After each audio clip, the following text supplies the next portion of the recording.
What's up, listeners? Thank you for tuning in to the Figured Out podcast. Figure It out. podcast. On this podcast, we figure it out. From social media, marketing, business, and way more. Because we're always living that marketing life. Living. That marketing life. On this podcast, we asked our guests about their journey, experiences, and thoughts. We fuel marketing with education, inspiration, and motivation. Fuel. Marketing. Thrill. Education Inspiration. and motivation. I am your host, Frank Yenzi. On this episode, we have Tony Zacconi. He is the owner of Sala San Marco. Sala San Marco is a gem of a spot in the heart of Little Italy in Ottawa. Sala San Marco is a banquet hall that caters to big events, whether it's a celebration, wedding, or a corporate event, and even more. You can enjoy the patio during a nice summer day with an amazing staff and delicious food from Italy. And let's mention, the wood oven pizza is a must. Tony is the owner. He's friendly, outgoing, caring, and most important, fun. He loves his guests and treats them like family. Ladies and gentlemen, Tony Zacconi. Welcome to the Figured Out podcast, Tony Zacconi. Thanks, Frank. Perfect. I'm excited to have you here. It's great to be here. Yeah, thank you. I appreciate that. So we'll just tell everyone how we met. My second guest, Nick J. Kite, he recommended you. So let's see if you can live up to his recommendations. Oh, I hope so. Yeah, he set a pretty high bar. If he was on before me, he set the bar pretty high for sure. Oh yeah, for sure. Tell us a little bit about your banquet hall and your business. So our business, we are in the events business. Basically, it's it's a tough time right now, but our business is big public gatherings, weddings, fundraiser galas, a lot of corporate events that we do as well, training seminars and meetings and things like that. We even do smaller things like a bridal shower, a baby shower, or first communions and baptisms and that kind of stuff as well. So how long you guys been around? Since the 80s, right? I found a YouTube video you doing an interview, and it was your dad owned the place across the street, then he bought the Sala San Marco building, and then kind of you ended up with ownership somehow.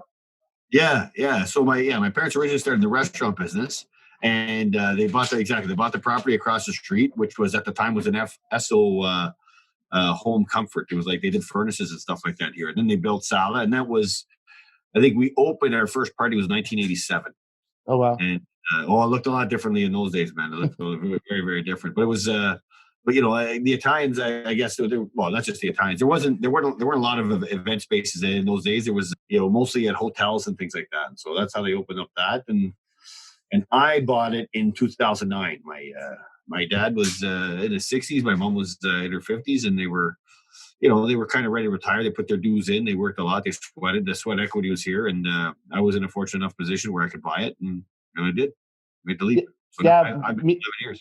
Yeah, me growing up in Ottawa, and my dad being Italian, and he used to have Cosenza across the street back in the day. Yeah, like I always heard like the big things about Sala San Marco, the big events, and I could always see like, especially during Italian week, like it's just always packed, like always like cars in front. It was pretty. So you guys established yourself, I guess 30 years now, right?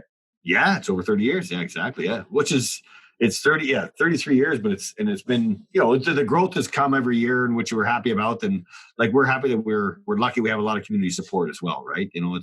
We give a lot of value to our clients, and basically most of the clients become friends and like buddies, you know what I mean? And some of my best friends I met through here. Yeah. It's kind of interesting because like through work, you've made relationships that like you just said, like they're your friends now. It's more than just business. So it must be fun for you and your staff and for your, we'll call them friends, clients, to keep coming to you and keep supporting your business. Yeah, it is. It's fun, and I feel very fortunate for that. Like, I don't dread going to work. I love it. I love hanging out and seeing the people, and we're in the service business, and I love to serve like that too. Again, I'm fortunate, man. Yeah, kind of what you're saying before. Right now is a bit different times. Can you talk about everything before COVID, and then like as soon as it hit, and how you guys adapted, and then kind of how Ottawa slowly letting things open up, and the struggles and the ups and downs, and anything that you had to change and kind of your mental state and stuff like that? COVID has completely decimated my business. So it's like it's like saying tomorrow, like, okay, that's it. All of a sudden, you can't do a podcast anymore. Like that's it. You're not allowed to. Like Yeah. we're in the business of public gatherings of big events of 300, 400, 500 people. So it's been difficult. The government has helped out a little bit, but not even close to enough. Like not in my opinion, anyway, my humble opinion. It's really been challenging. We had to, so we did what a lot of other companies were doing, a lot of other food service guys were doing, is we opened up an online site, online takeouts, deliveries, and things like that, right? Which was nice because we got to see a lot of our clients, our family, the kind of thing, you know what I mean, supporting us by ordering and things like that. Which was tough because we're not a business that you normally think of when you say, hey, let's order some takeout food tonight. You don't think of Sala San Marco. You think of Sala San Marco when you want to do a catering of 50 people or you know what I mean, or something like that, or 100 people or something, right? So that was a little bit tough, but we rebuilt and we reinvented like that and went along and it worked out. It helped. Every little bit helps. Like when you go from 100% to literally zero being closed, the bills don't stop coming and stuff like that, right? Like this is a big operation with a lot of overhead. So it's been a challenge. It's been a challenge. How fast did you react to, okay, we're closed, what do we do next? And where did you look for ideas and inspiration and strategies? Did you come up with yourself? Did you have to consult with your staff, or were you just like, oh, this is what other people are doing? Like, what was the mindset there? It was I guess a little bit of everything like that too. Like, and I asked, I got a pretty good group of friends, and I'm in contact with other event space owners as well, like, or event space managers. Like most of them closed completely, that they're still closed right now. So, you just kind of batten down the hatches and try to keep your costs as minimal as you can and just ride out the storm, right? We're in a bit of a fortunate situation. We're a little bit different where like I'm on Preston, so it's a good spot. I do have a patio. So that's why when they came out and they said, okay, you're allowed to open up a restaurant. Restaurants are allowed to open on patios only. So that was on a Monday. By Friday, we were open. And that's a completely new business for us. Like I don't have a point of sale system. Like we're in the catering business. We're not a restaurant. I had a wood burning oven that we used to just keep there. We never used it. It was just storage. It was just sitting there. We had like tables and chairs in that room. We tiled it. We brought in plumbing. We did all that stuff like that, venting and stuff. And it was, we were lucky that we got it all in 5 days. We got it all done. And we opened up and we came up with a menu and I think it's great. Like it's a great summertime pizza, salads, nice appetizers, calamari, zucchini, things like that. It's great. It's a great little spot. You know what I mean? So we've got a lot of good feedback on it. People come off the way we are here too. Someone orders off menu, we say, okay, no problem. If I have it there, no problem. You know what I mean? Like people are used to that level of service from us, that personalized service. And we're happy to be able to provide it. We're lucky. I was actually there that Friday when you first opened up. So it was I guess it was an interesting time to be one of the first ones. It's a bit crazy, man. Yeah. And now I'm kind of hungry with all the food that you brought up. Right? Yeah. Was how did you guys, I kind of want to ask you two questions, kind of going back, like you got in 2009, right? 2009, yeah. Yeah. So before that, were your parents using social media for marketing or No. when you came in, was there any social media? Then kind of after you took over, how did you guys get into social media? And did you use social media a lot more after COVID? Or were you always using the same amount, or how was that growth of your involvement on social media? Well, we were lucky that we were always, like, for us it was word of mouth and stuff like that. So we always had, like, I would say a presence, but not a lot. Like the girls in the office would take care of the social media stuff.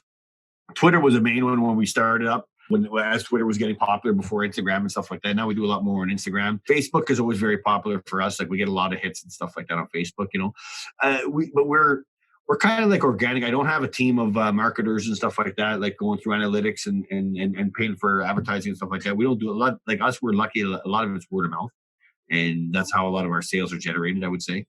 Because we've been around a long time, have a good reputation. So people like, I got the phone number from so and so. So or I was there for an event. A lot of people have been here for an event before, and that's why they're back. So they know what to expect. They know it's going to be top level. They know it's going to be good food.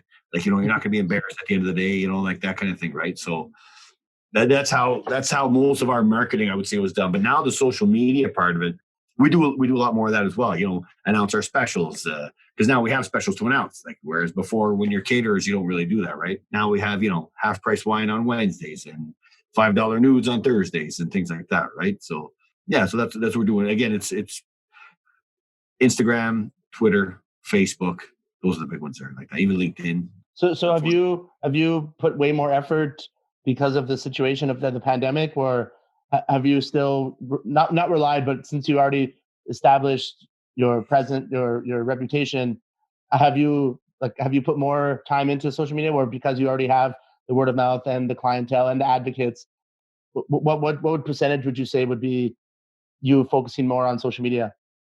Oh, we've probably tripled our social media now since the pandemic, because you have, like, we're re-educating people too. We're like, hey, we're open for pizzas now. We're open like an individual. We're a restaurant now. Yeah. We're essentially a restaurant now. We're, you can come see us. It doesn't have to be a wedding. You know what I mean? So yeah, I'd say that we at least tripled our presence on social media. Yeah, for sure.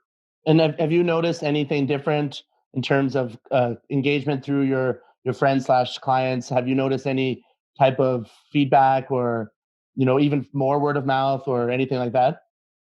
But in terms of feedback, like I would say a lot of them come to me and say, "Hey, Tony, I saw this. You know what I mean? I'm glad you're posting more. Like, I see more of it, stuff like that. I'm reposting your stuff, which is great. So that's I would say the feedback that I'm getting. And then there's other people that come that will come in and say, they saw, like, because we have like a chalkboard outside, right? Yeah. And so we have like a kind of like a cool saying on it every night or whatever like that. And they're like, hey, I saw the posting of the chalkboard of the saying, whatever it is, you know what I mean? And then we had a laugh, so we decided to come down. So that believe it or not, that works. So it's, No, I saw the one today. It was free Wi-Fi, great beer, and then something about a husband.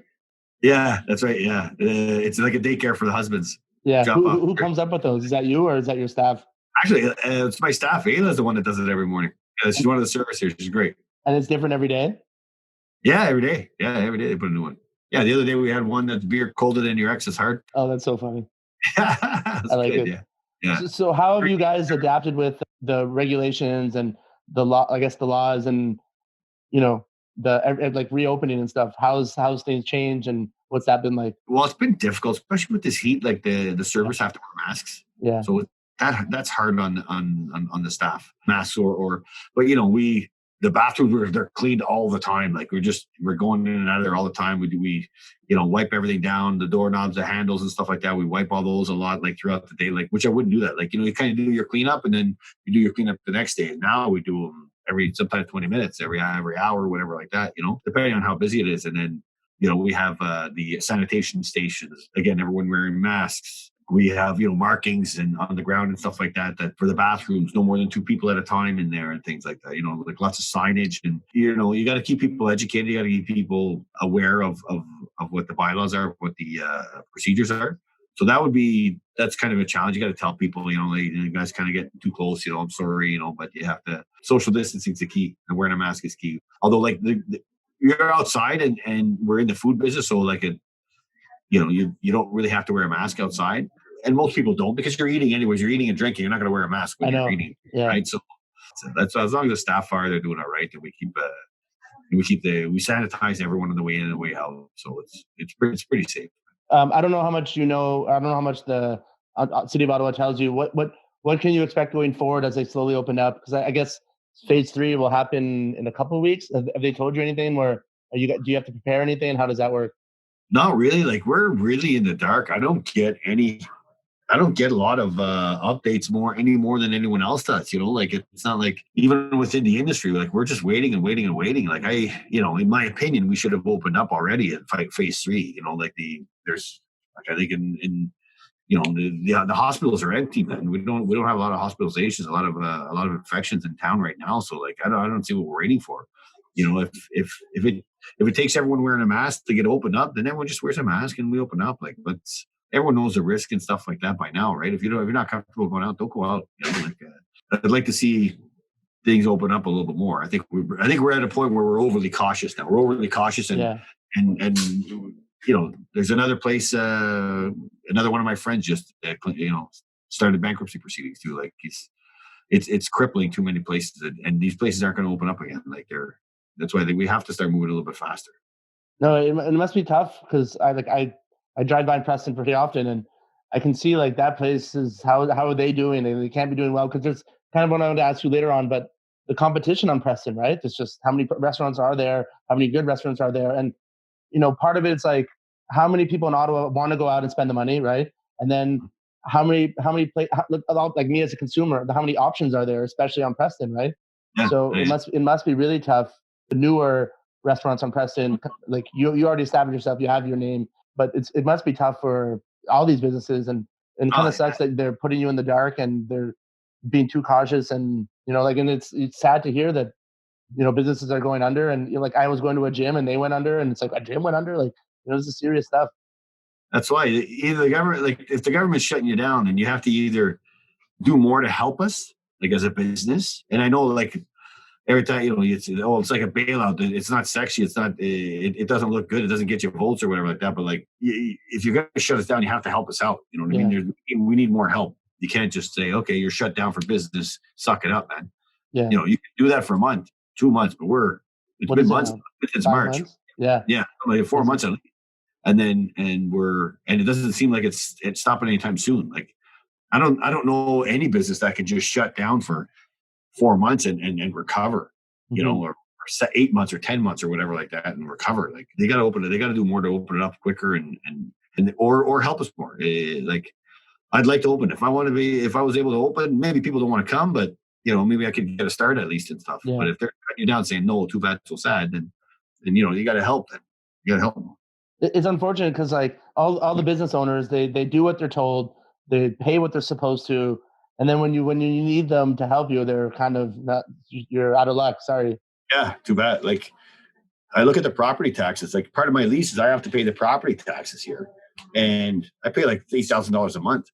Okay, they were deferred, but like I got a check that I got to write coming up soon. It's like $56,000. It's ridiculous. It's a huge number. Yeah. But I've been shut down. Like, why should I have to pay that?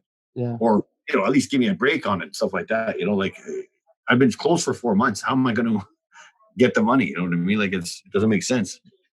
So that's why the city of Ottawa was really letting me down for that. Like I don't think that they're helping at all on that stuff. They they gave a break on people to use patios and stuff like that. And in terms of having to pay the city for the use of if you have a patio on city property. Okay, like no offense, but big deal. Like it's like I look at it like that. Like where am I going to get the money to? I'm shut down. Where am I going to get the money to come up with that? I don't think it's fair. I think they could be better. It's unfortunate here. How do you one of the questions later? How do you handle the food and beverage business, the events management business? It's very ups and downs, mentally. How do you stay composed and figure it all out? It's hard. Yeah, I'm not gonna lie. Like I haven't had a good night's sleep since March, man. It's been, you're always wondering where the next how you're gonna pay your next bill and stuff. It's not easy, and I got a lot of staff that I look after that look to me for answers too. Right. I'm glad that we're able to open. I can get quite a bit of staff coming back to work, which is helpful because they need to work too. Everyone needs the action, right? Everyone needs to work. And $2,000 a month it's a help from the CERB, but it's not. Yeah. It's you want to get back to work, and no one wants to sit at home. Like very few people, anyways. They just want to sit at home and do nothing. You want to get back to work. You want to get back to normalcy. You want to make some money. And how do you handle all this with your staff? Like I know it's tough. I know because like it is kind of unknown. So how do you handle, like how do you tackle it in the mind frame that okay, this is the situation we're in. How are we going to figure this out? How can I make sure everyone's okay? Because this is mentally challenging, right? Like it's tough. So how do you cope with it? You know what? It's a good question. I think getting people to work is number one. Getting people to work gives people back their, again, a sense of normalcy. It gives them a sense of purpose again and stuff like that. And you feel, you know what I mean? At least I'm working again. So that's been helping. And then, I keep everyone abreast of what's going on and what I'm looking at doing and what we want to push ahead. We want to be able to do some outdoor weddings and things like that and some public outdoor gatherings. We're pushing ahead on that. So how do you got to give hope like that. And you say, hey, the leadership here, we're pushing ahead. We're going to get through this and we're going to keep serving food. We're going to keep, making pizzas and sell them outside. And we're going to reinvent ourselves a little bit, but it's going to turn around. Eventually we're going to be open up again and we'll weather the storm. We'll get through it together. Yeah, all storms are occasional. It's just how do you get through it? I going back to that YouTube video I saw, you had a small part about, and you kind of just said it, leadership. how do you build a culture? Like I said earlier, it's a tough industry to be in, right? Because you're dealing with hundreds Yeah. of people, you're dealing with food, you're dealing with people having a good time. How do you create the culture for you and your staff to give you that reputation that you have? Oh, I would say like it's because like we're very much a family here first kind of business. Like some of my best friends work here. My best friends and my family and stuff. Like so you're not. No one's just an employee. No one's just a number, and no one's expendable here. Like everyone here is a part of the family. Like I've got Umberto and Kevin and Giovanni and Ozzy and Michelle and Baraket. Like these are guys that have been with me, and girls of course that have been with me a long time. Zia Maria has been here since 1987. Wow. Like she's 80 years old. She still tends bar here. She's amazing. So if you could look, like she's like everyone's aunt here, like, and it's when you create that kind of culture, and I'm fortunate that I have that. These people like work hard for you. Like they work hard, they go the extra mile, and they treat because our culture here too is treating our clients like family as well. Like they're not just a number. They're not just another event. Like it's easy to get. It's easy to think of like a wedding, like, oh, it's another party. It's just another day at work. You punch in, you punch out, but it isn't for the bride or the groom or the bridal party or the guests or anything like that. It's their biggest day of the year. It's a huge expense. Yeah. It's probably the biggest party they're ever going to throw, Hmm. and everyone looks forward to that their whole lives. So you have to treat that with care, and you have to be respectful of that, mindful of that. That's a great. I like that because it could be their biggest event ever, and you want to make it right. Yeah. Kind of going back to you treat everyone like family, you treat the guests like family. Do you think where do you think you got this mentality from, and do you think it has anything to do with the Italian culture? Because I went to Italy my first time 2 years ago, and where was I? I was in Rome. I went and I got an espresso, and I said how much, and I paid her, and she was like, I'm like, thank you for the espresso. She was like, no, no, no, thank you, and like she was so appreciative for my money. It was like Yeah. it was very interesting. Like I just felt I loved it. So do you think that's a big part of the culture is from the Italian culture, and is that how you got that mentality? Well, I guess so, but I would say that that's how my parents are. That's how they always were here, and that's how, and probably because they're Italian. And I find it more too in the South. The South, they're very more. We're a lot more. I would say like warm, kind of inviting, because it's kind of in the South, like in the north of Italy, it's more like industrialized, like more the economic engine of Italy. Whereas in the South, it's more like the vacations and then the beaches and things like that. So it's a bit more of a laid back kind of style, right? So and then we're Calabrese. My father's Calabrese. My mother's from the north. My mother's Venetian. That's where we get the name San Marcos, Sala San Marcos. Yeah, yeah, I saw that in the YouTube video, and that's why you have Yeah, the tigers, right? Or yeah, the the lion, lions, the lions. big Yeah, lion. Yeah, correct. Yeah, like I got that. I would say from my parents, and I think it is though. It's a natural thing for an Italian. Like you come to the house that the fridge is open. You know what I mean? Food and eat and drink and stuff like that, and it's always there. It's always in abundance, and we're proud of that as Italians. So yeah, has that been translated to my business here for sure? Absolutely. The people know when they come, their money goes a long way. They get nice big yeah. portions. They get treated very well. Nothing is. Don't be. We're in the hospitality business, and we be hospitable, and nothing's off limits if you ask. One thing I like, especially with Sala San Marco, is you're in there, like you're working just as hard as your staff, and you don't even like no one would even know that you were like the owner, and you're Yeah, like, and you're at every table, you're talking to everyone, everyone's name knows you, but you go to like I don't know the generic what do you call them, franchise restaurant bars. There's yeah, like the bar manager who doesn't care. They just treat you like cattle. Okay, 2, 4 here, table 4. Okay, in and out next. You know what I mean? So I think it's great that you give that hospitality, you give your heart out, and yeah. I think it's and fortunate for you during the pandemic. It paid off. Yeah, and people respond to that. Yeah. They get because everyone is. I do cherish everyone's support. I do, and I tell them. And you're right. Like I am at the tables. I am giving my all, and letting people know that they're appreciated, and that and it is good to see them all. Like it's nice to. That's the nice part about having the restaurant again is you get to see old friends and old clients and stuff like that, and and catch up a little bit and ask how the kids are and things like that, and have a drink together and after being inside cooped up for a few months, and it's nice to get out and to have a grappa with someone. Oh, grandpa. So you're probably kind of like the mayor of Preston Street, eh? I've been called that before, actually. That's hilarious. Yeah, but there's a few of them. My dad would be more the mayor of Preston than me, that's for sure. Oh yeah, he's been around longer. Yeah, it's been around a lot longer. Yeah. So kind of going off track from the restaurant topics, we'll kind of go into the business side of it. What would you tell like new business owners, young business owners, like what would you tell them to prepare? Like type of stuff, like whether it's taking care of your staff, whether it's taking care of your clients, whether it's putting your heart out, be empathetical. Like what would be some stuff that you would tell new entrepreneurs, new business owners? New business, I would say, start by leading by example. If you think you can just kind of sit back and bark orders and that you're better than everyone because you're the owner, that's not going to work. Like, you have to put the sweat equity in, and that's the only way that your staff are going to respect you. I think so. Anyways, that's what I think. And if they know that they've seen you and you're the one hustling with them and stuff like that, it goes a long way. And then they go the extra mile for you. They do. So that's, in my case, that's what I think works well. When you be a leader, part of being a leader is making hard decisions. Like, it's, sometimes you got to, maybe you have to talk to a staff member it's not going to be an easy conversation, and it sucks, especially if you're good friends or whatever like that. But you have to do that. You have to. Like, if someone's stepping out, not necessarily stepping out of line, but someone's not being, say, courteous or good to another staff member, you got to step in. You got to tell them, say, hey, we're all in this together. No one's above anyone else. Can't call anyone names. Like, things like that. Making those hard decisions, having the hard conversations is part of being a leader, and you'll get more respect by doing that than you would by kind of letting things happen on their own, let them figure it out themselves, I would say. What would you say? What would be some tips or advice that you would give from your experience to maybe when I saw actually in the YouTube video you talking about being nervous.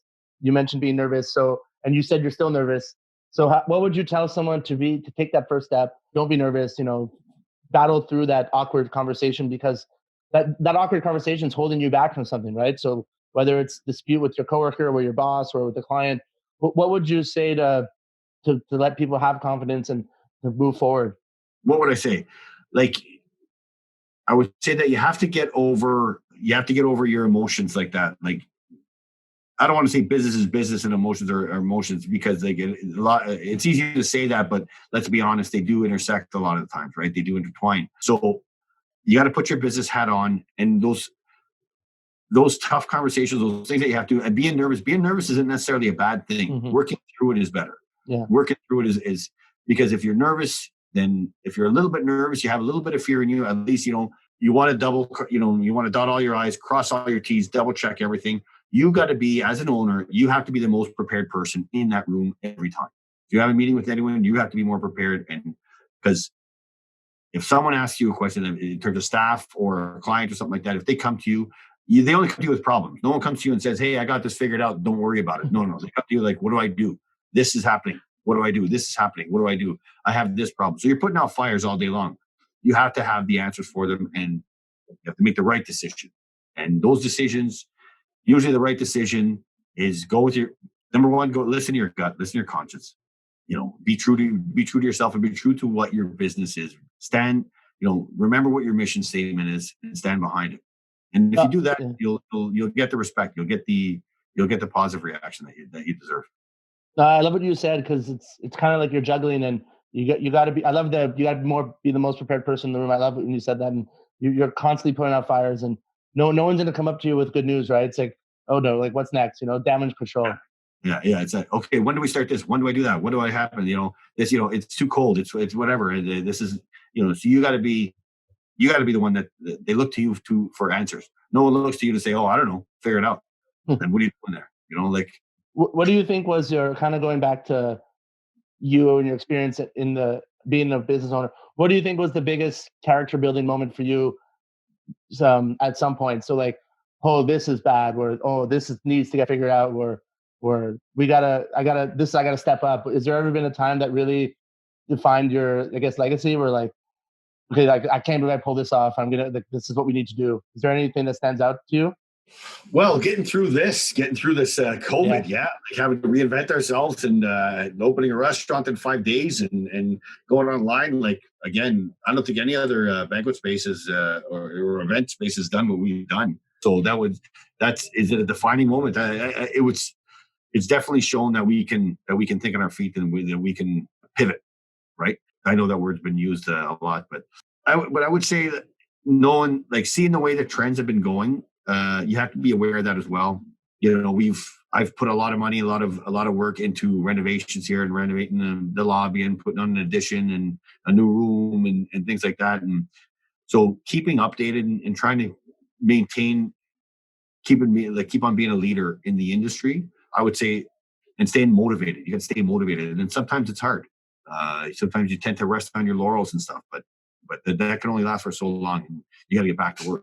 So I would, it would be a defining moment. I'm not sure. Like I would say that just being aware, being aware of where your place is in the industry is important, and working with what you have to make sure that you put out the best product that you can. That's your mission statement. That's what business is, like. But I don't know. Like it's hard to define one specific. A couple of questions before we head off.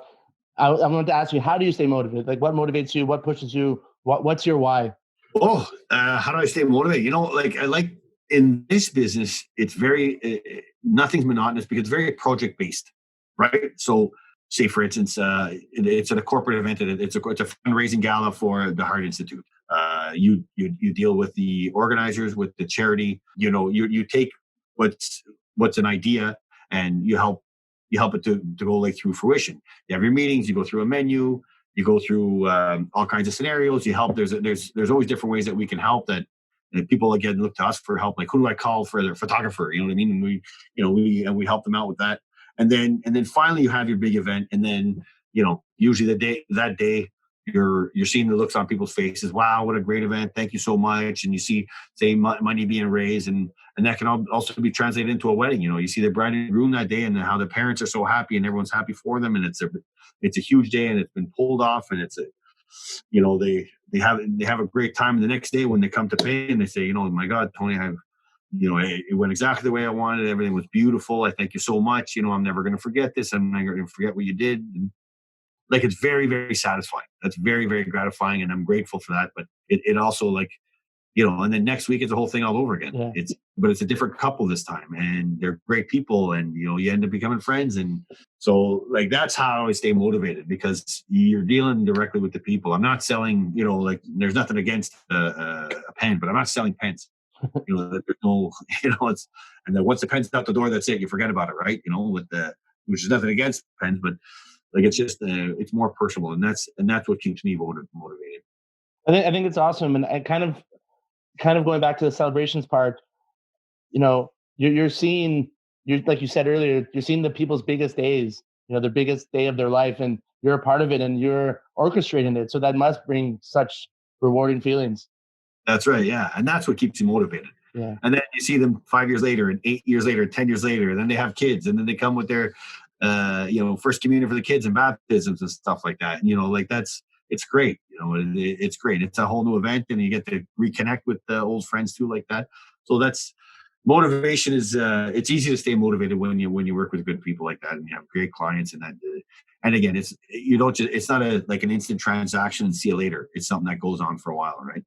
That's awesome that you have like the wedding, and then as they get older, they bring their youngins, and then it's kind of like a cycle. Yeah. Oh yeah. Now we're like, I get brides from the parents got married here with in the 80s and the early 90s, and their kids are starting to get married here now. So yeah, it's happening. That's cool. Kind of last question. What would be your happy, like, besides business and stress and whatever, what would be the happiest moment that you've had at Sala San Marco? At Sala? Oh, it's got to be when Italy won the World Cup. Which was what? Was that yesterday? 2006, when Italy won the World Cup. Oh man, I remember that. It was crazy. Yeah, I was in Cosenza. Yeah, it was crazy. Yeah, there you go. Yeah, you're at Cosenza. The street was nuts. That's got to be the biggest day for sure. Perfect. So as we finish off, where can people find more about you and Sala San Marco online?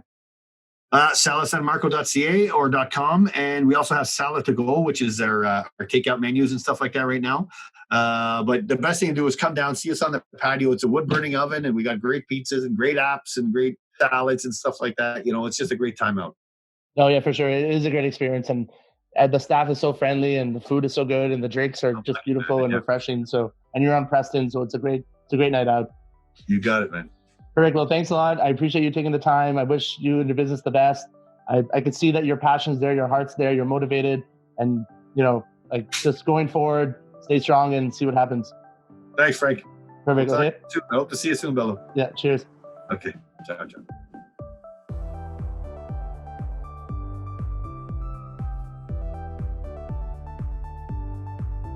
We are at the end of the podcast.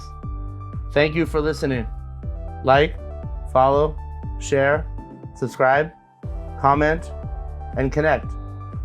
To find out more, go to my website, frankienzi.com, or find me online, social media, Instagram, LinkedIn, Facebook, Twitter.